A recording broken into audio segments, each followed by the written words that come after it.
My students, నిజంగా ఇవి చిన్న విషయాలు అయినప్పటికీ టీచింగ్ చేయడంలో ఒకలాగా ఉంటే దాన్ని ఎక్స్పెరిమెంట్లో చేస్తే పిల్లలకి ఏంటంటే అది గుర్తుండిపోతుంది. ఎన్నిసార్లు చదివినాకంటే ఒకసారి రాస్తే ఎంత గుర్తుంటుందో ఈ ఎక్స్పెరిమెంట్స్ కూడా ఎవ్రీథింగ్, ఎయిర్ కానీ చెట్లు పెంచే విధానంగా ప్రతిదీ ఓవెల్స్ కానీ వాళ్ళు చెప్పిన అన్నీ కూడా ఎక్స్పెరిమెంట్ చేయడం వల్ల అది గుర్తుండిపోతుంది. అది టీచర్స్ ఎంత పేషెన్స్ తీసుకున్నారో నిజంగా మీ అప్రిషియేట్స్ టీచర్స్ నిజంగా ఎంత పేషెన్స్తో వాళ్ళకి నేర్పించిందో వాళ్ళకు ఇంకా మళ్ళీ దాని గురించి చెప్పాల్సిన అవసరం లేదు, అది గుర్తుండిపోతుంది పిల్లలకి.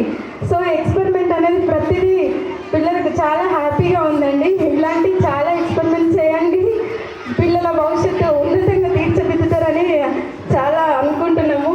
ఈ స్కూల్లో వేసినందుకు గర్వపడేలాగా చేస్తున్నారు టీచర్స్ అని నేను అనుకుంటున్నా. Thank you teachers. పిల్లలు కూడా ఎంతసేపు చాలా డిసిప్లిన్తో పిల్లలు కూడా ఉన్నారు చూడండి, అది